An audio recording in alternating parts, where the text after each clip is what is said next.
Deutsche Bank stock up today, Neil. Would you like this deal if it happened? I think it's very difficult for us to see much upside from this deal. I think Deutsche is a bank in transition.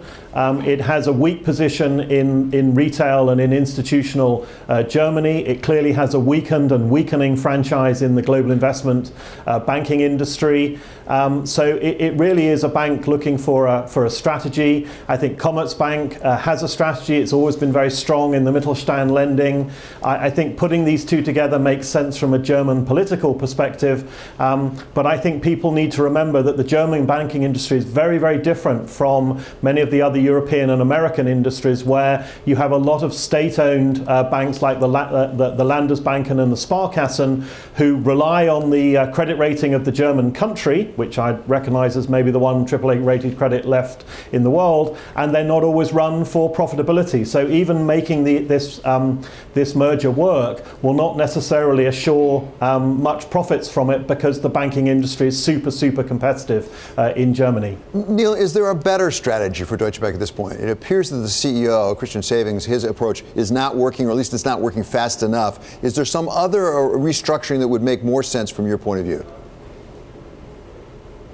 Well, I think that the problem for many of the Eurozone banks, to your general comments in the lead up to this session, is that there are many Eurozone banks and many Eurozone banking markets that remain unconsolidated, with a lot of lending that still requires to be written off or reappraised. And this process, despite 10 years of low interest rates and quantitative easing from the ECB, is still underway. How Europe solved its banking crisis was very different from the UK and the US. So I think many of the strategies are still underway, because the environment for banking in Europe is still to be resolved.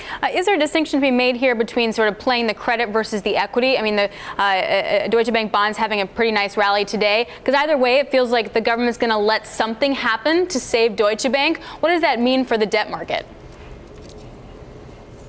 Well, I think the debt markets are taking solace from the fact that I think, as any part of this deal, there will need to be a lot more equity raised. That's what banks trading on 0.3 times book value tell you. They're marginally profitable, and people are questioning the solvency of the bank itself. I think if this has the blessing of Berlin, and this is where I would have a slightly different spin, in that I'm not sure that the European Union would like or welcome this deal, so we may have some difficulties from a regulatory perspective, but there might be the assumption that if Berlin likes this deal, Berlin will write some of the check for it. So in which case I think the bondholders are in a happier place than the equity holders may be.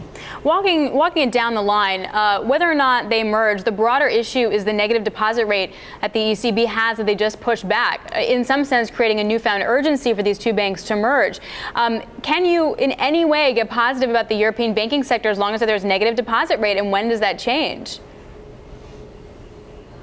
Well, to be honest, Alex, I don't genuinely think you can. I think it's one of the reasons that the European indices have performed so poorly for the last couple of years relative to the US, is that the European banks have generally not been fixed. We know the perennial problems that have appeared in Spain and in Italy. And I think the negative interest rate is effectively a subsidy for the European banks, and another TLTRO, which the ECB are now talking about, I think simply highlights the fact that this whole industry is not yet fixed, and therefore cannot do the heavy lifting that the access to credit requires for the Eurozone economy, that's weakening as part of the weakening global economy.